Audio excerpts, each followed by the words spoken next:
What's up, everybody? TI Trading was here. I am going to guys kind of go over the whole Apex update, everything that you need to know, kind of just summed up in one video. Hopefully, it will be shorter than the Apex video. That's the goal. I'm trying to cram everything in. I have it in a Word document, so we're just going to go to that and go over it. So pretty much everything that you knew about Apex, forget about it. Just pay attention to the new rules because kind of everything's changed. The first part is that they're improving communication. It's kind of weird. They've improved communication, I feel like, uh, through influencers, right? By doing interviews with influencers, and really communicating and going back and forth with those influencers to kind of, answer questions back and forth that the community might has. And it seems actually to be working. So I'm actually kind of I've been happy with their involvement and their communication over the past couple of weeks, and especially this week while rolling out these changes, seeing questions that the community has being answered just in the 24-hour period. Faster approvals and payouts going forward. The goal is to have the payouts done in 48 hours, they say, which would be phenomenal. Our approvals done in 48 hours or less. It says and payout. So, I mean, that would be huge, getting paid out in 24 hours instead of weeks, right? Rules and guidelines in effect starting today, the Monday, October 21st, 2024. And they said they'll ease into it. So, if you kind of broke some of these rules today, it's probably not that big of a deal. Just not something I would continue going forward, especially, in the next 2 days. I would stop and just, focus on staying within these rules. There are rules that have changed that will affect how you can trade. No payout windows. We'll just continue going here. No payout window. No more payout windows, basically. So starting November 1st, you'll be able to withdraw as long as you have 8 days of trading, right? 8 days of trading, 5 days minimum have to be at least $50 in profit, which is really, really cool because technically, if I'm reading this correctly, it means that we should be able to still flip 3 days when you think about it. So if you have 5 good trading days, technically you can flip those last 3 and still be inside of the consistency rule. They haven't said, they didn't say that this was, explicitly allowed, but I've seen no rules against it. Maybe this will be clarified later, but as of right now, that seems to be the case. 30% consistency rule. That says ruly 30%, whatever. I can't change it. Can't fix it. 30% consistency rule, now is a hard fast rule. There is no gray area. So if you're, $2 short, boo hoo, you're not going to be able to request a payout, right? Before, if you're like $2 short and you request it, you would still 9 times out of 10 get it. That's no longer going to be the case. It's going to be done fully automatic. They're going to have no way to override that. That's how they built it out. So it's a hard, fast, black and white rule. There is no gray area anymore. Personally, I really like that. I like not having a gray area. The big thing here, and this is like the big thing for people, is that you have to have a safety net now. And you can only withdraw $500 into your safety net on all accounts. So if you made $52,000 on a 50K account, if you made 52,600, right? You would only be able to withdraw $500 of it right now, right? If you wanted to withdraw $2,000 out of that account, it means that that account would have to have a balance of 54,100, because you only can dip $500 into this safety net, because you have to have a $2,600 safety net. So it does mean that if you want to hit that $2,000 for your first payout, you're going to have to significantly make more. or just take smaller payouts to begin with. Now, this is only required for your first 3 payouts, and on the 4th payout, you can dip into your safety net as much as you want. I would be careful on just emptying out on that 4th payout. Keep in mind all these rules. It seems like they're trying to get traders to the point where they're not taking a payout and then blowing it up right away, right? That's what they're trying. That's what looks like they're trying to avoid now going forward. And so, just because you make it to the 4th payout doesn't mean, empty out the whole safety net and leave $100 in there and blow it the next day. So, I think this will be good for a lot of traders. The safety net rule is going in effect on November 6th, which means that for the traders that are currently in profit or have an account in profit, that you're eligible for a payout coming November 1st through November 5th, this will not apply to you, which is awesome. I think this is a good transition because this, for the people that just got their first account, are about to get their very, very first payout, now they're not getting screwed on it, right? And so they'll still be able to take that payout if they withdraw it, request it November 1st through the 5th, and dip into their safety net as much as they want.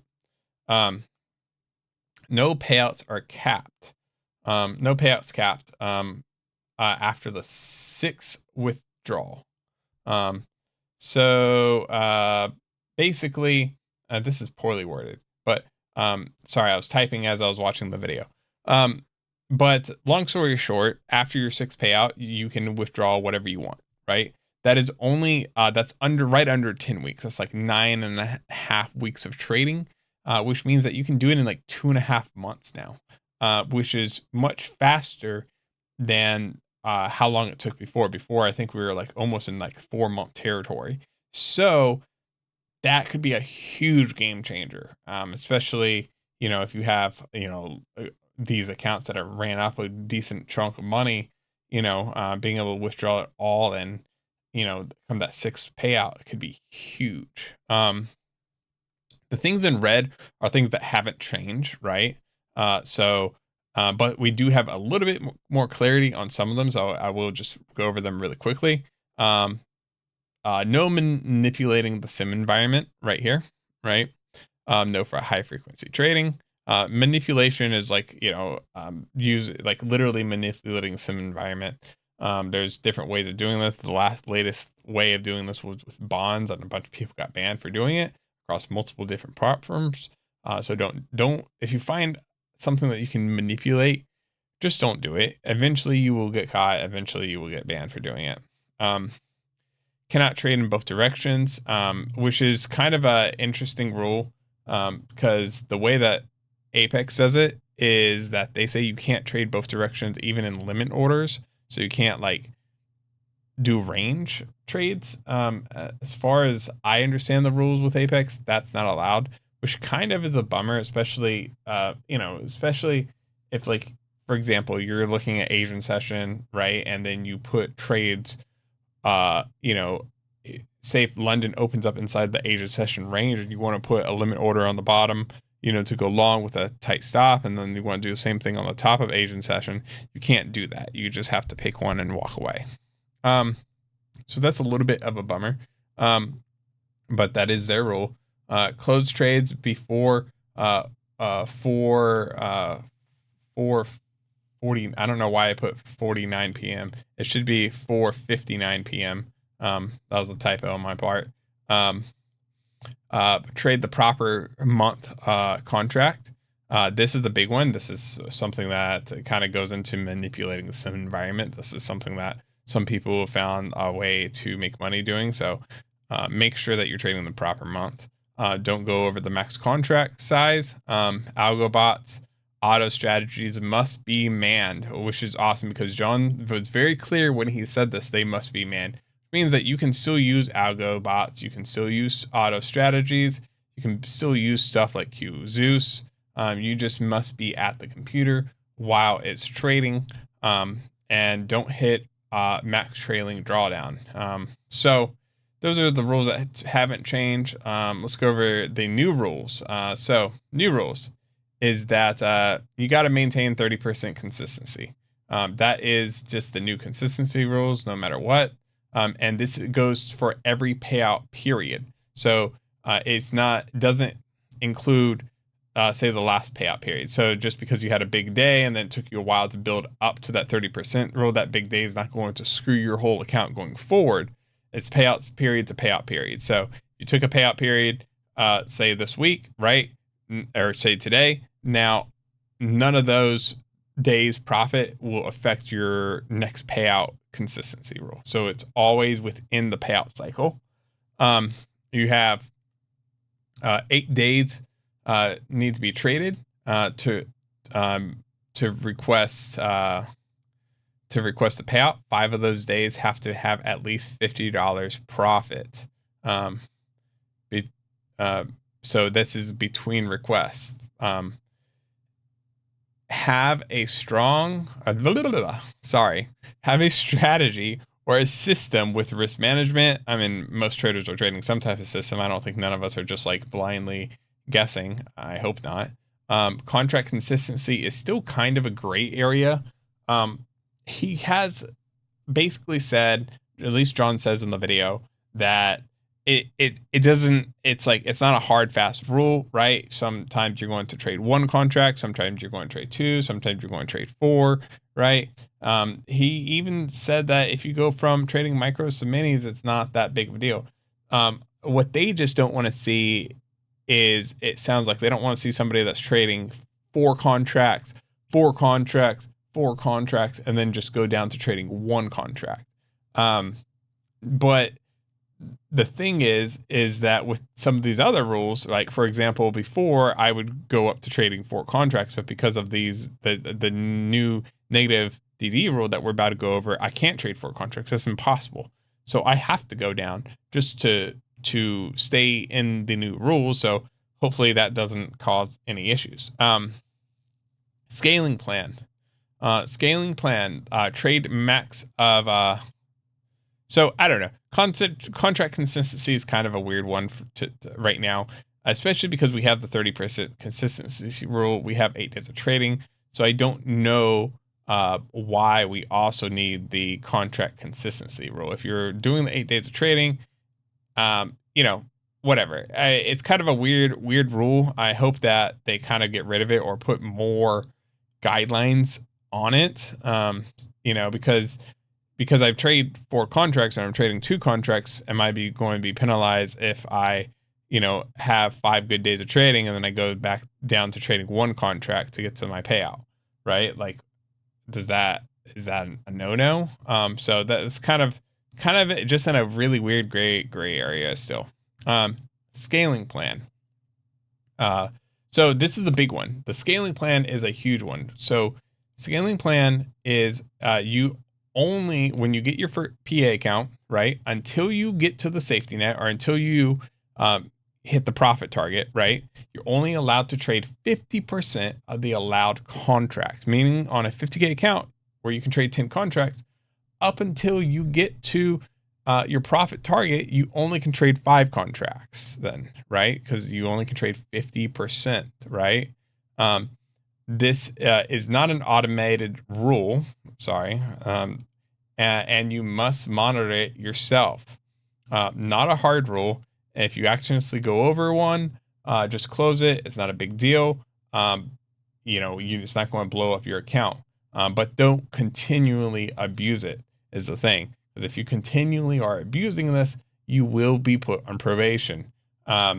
So that's an interesting one. This is one that I think people should be aware of right now, because this is the one that a lot of traders are going to break this rule today and tomorrow and the next day and the next day and the next day. So just be aware that you can't go over 5 contracts now, or 50% of whatever account size you have.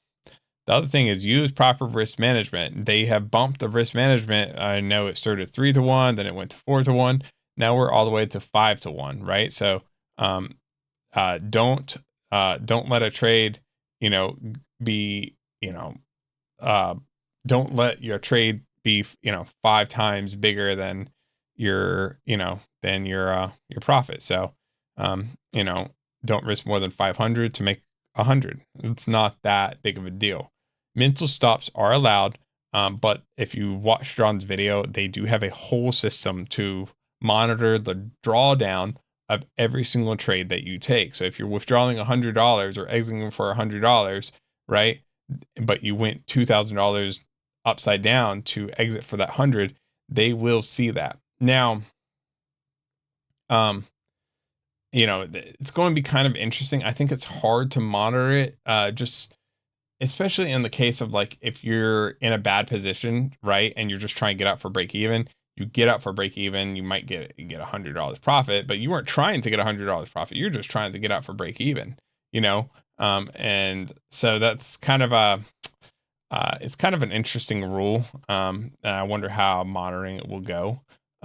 Negative drawdown rule, basically. I've broken the drawdown rule because this is the most confusing one. So I've broken it up into 3 different things, which is your so when your account is before the profit target, right? So I'm going to use a 50K account for this example. Before you hit 52,600, right? Don't risk more than 30% of your drawdown in a single trade, period, ever. Don't do it, right? Once you're post your profit target, right? You still are not allowed to risk more than 30% of your profit in the account, which is your drawdown now, right? Because your trailing drawdown will stop trailing you. Now it's just your profit. So now you're going off your profit amount. It's still 30%. After you have double your profit target in the account, the new rule becomes don't risk more than 50% of your profit / drawdown on a single trade. So it's kind of complicated. There are things that I'm not sure on this. Like one of the things is, for example, let's go into let's go into editing this. How do I go into editing this document? All right. So one thing that I'm not sure on, right, the way it's worded right now is let's do 25%. So if I'm at, let's just say I start out a brand new 50K account, right? And it means that I can take up to a $50,000 account, right? And I have a trailing or drawdown of, let's say, I think it's, I'm just doing this all in my head right now. Trailing drawdown of, what is it? $2,500 is the trailing drawdown, or the trailing drawdown, which means that I can risk 30% of that per trade, risk 30% of TD per trade, which equals risk per trade, which would equal $750. Make sure my math, I'm like 90% sure my math is correct on this. 2,500 divided by divided by times 2,500 times 0.3. There we go. Yeah, $750. My math is right. Sorry, it's been a long day. So $750. So this is my question, though. This is what I'm not so sure on, right? Are we supposed to calculate this 30% risk off the starting trailing drawdown of that day? Or are we supposed to calculate this per trade? Because if I lose this trade, right? If I lose that trade, that means my trailing drawdown would be 2,500 minus 750, and then you would have to then times that by 0.3. So because if I lose the $750 trade, it would mean in order to be in that 30% risk, it would mean that my next trade, I'd only be able to lose 525. And so I don't know if you're supposed to calculate off each and every trade or if it's just set there for the day. I'm hoping it's just set there for the day so you can just figure it out at the beginning of the day and not have to worry about it for the whole day while you trade. If you had to figure out for every single trade, I really don't like that, just because you're every single time you lose, you have to risk less and risk less and risk less, which makes it harder to then make that money back, if that makes any sense. Like, it's kind of like sizing down. It's the gambling, it would be like a gambling concept of like sizing down 50% would makes it so you have to earn 100% back, right? And so it's kind of like a losing game if that's the case. I hope that's not the case, and I'm going to try to get clarity on this, and I will post that in the first comment on the video down below. I'll pin it. And then the last thing, though, is breaking this rule is a soft rule and will not blow your accounts. But soft rules, if you continue to abuse them, you will get put on probation. So that's it, man. That's kind of all the new rules and an update. I still want to get a little bit clarification on the negative DD rule right now. But I hope that clears some stuff up. Sorry for the typos in here. I will fix these typos, and I'll kind of post maybe this in the Discord channel for people under the prop firm section as well, so people can see it. I'll fix some of the little typos in it. I was watching the video while I was typing it, but this will give you an idea. I'll post a link down, or a comment down below, a link to the Discord channel. Or you find the Discord channel, look in the prop section. I'll pin this inside of that channel. There we go. That's what I'll do. Make sure you guys subscribe to the channel if you guys haven't already, and I'll see you guys in the next video. Peace.